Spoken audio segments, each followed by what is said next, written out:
নমস্কার বন্ধুরা, আমি শিল্পী ইউনিক শিল্পীস কিচেনে তোমাদের সবাইকে স্বাগত। তো চলে আসলাম নতুন একটা রেসিপি নিয়ে। আজকে আমার রেসিপি হচ্ছে নিরামিষ আলু বেগুন বড়ি দিয়ে পালং শাক। তো চলো আর বেশি দেরি না করে রেসিপিটি শুরু করে নিই।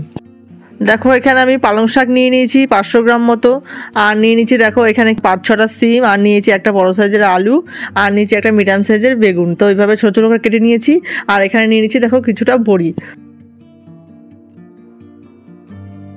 চলো প্রথমে আমি কড়াইতে পালং শাকটা একটু সেদ্ধ করে নেব। 5 মিনিট মতো আমি সেদ্ধ করে নেব একটু নুন দিয়ে। তো কোনো রকম জল দিচ্ছি না, দেখো নুন দিয়ে আমি ঢেকে দেবো।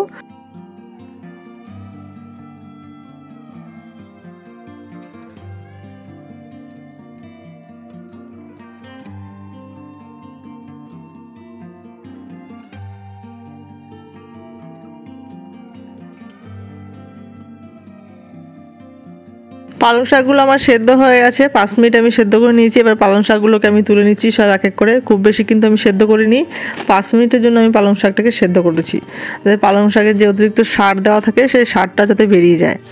আর দেখো কড়াইতে আমি প্রথমে তেল দিয়ে দিচ্ছি পরিমাণ মতো বড়িগুলোকে ভাজার জন্য। এবার তেলটা গরম হলে আমি বড়িগুলোকে ভেজে নেব। তেল আমার গরম হয়ে গেছে, দেখো আমি বড়িগুলোকে ছেড়ে দিচ্ছি। একটু লাল লাল করে বড়িগুলোকে আমি ভেজে নেব।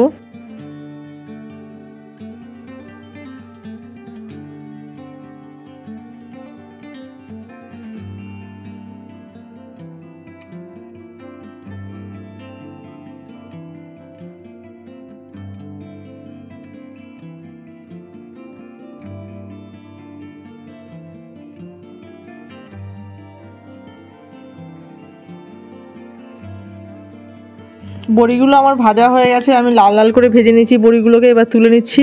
আর দেখো ওই কড়াইতে আর একটু তেল দিয়ে আমি ফোড়ন দিয়ে দিলাম 2টো শুকনো লঙ্কা আর একটু পাঁচফোড়ন।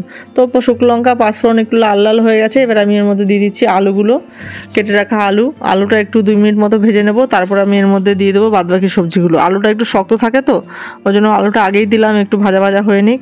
তারপরে এর মধ্যে আমি সিম আর যে বেগুন কেটে রেখেছিলাম সেই সিম আর বেগুন দিয়ে দেবো। তো দেখো 1-2 মিনিট হয়ে গেছে। এবার আমি সিম আর বেগুনগুলো দিয়ে দিচ্ছি। তো সিম বেগুন দিয়ে আমি আবার একটু ভেজে নেব।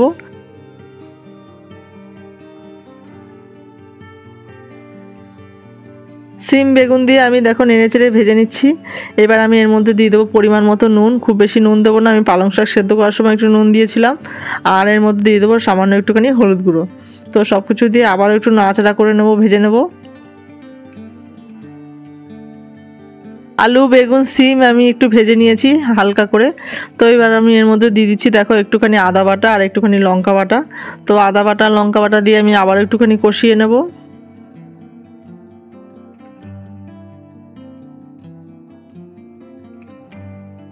আর দিয়ে দিচ্ছি এর মধ্যে সামান্য একটু জিরের গুঁড়ো।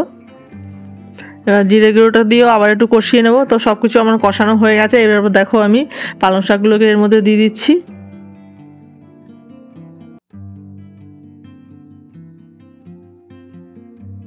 শাকটা দিয়ে আবার একটু নেড়েচেড়ে নিয়ে আমি এর মধ্যে একটুখানি জল দিয়ে দেবো। জল দিয়ে আমি এটাকে ঢেকে রাখবো 10 মিনিটের জন্য। তো একটু সেদ্ধ হওয়ার জন্য শাকটা আর সবজিগুলোকে। তো দেখো জল দিয়ে দিয়েছি। এবার আমি সেটাকে সেদ্ধ করতে দেবো 10 মিনিটের জন্য। তো চলো 10 মিনিট পরে আবার আসছি।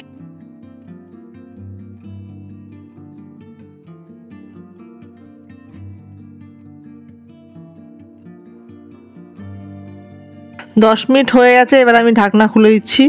এইবার আমি এর মধ্যে অ্যাড করে দেবো যে ভেজে রেখেছিলাম বড়িগুলো, সেই বড়িগুলো এর মধ্যে আমি দিয়ে দেবো। তো যদি ঘরে বানানো বড়ি হয় তাহলে আগেই অ্যাড করে দিতে হবে। তো এটা বাজারে কেনা বড়ি, এটা বেশিক্ষণ টাইম লাগে না হতে, ওর জন্য এটা আমি পরে অ্যাড করছি। আর ঘরে বানানো বড়ি হলে আগেই অ্যাড করে দেবে তোমরা। তো দেখো বড়িগুলোকে আমি অ্যাড করে দিলাম। এবার আবার একটু নাড়াচাড়া দিয়ে আমি আবার একটু ঢেকে দেবো 5 মিনিটের জন্য। আরেকটু রান্না হতে দেবো, তাহলেই আমার পালং শাক পুরোপুরি হয়ে যাবে।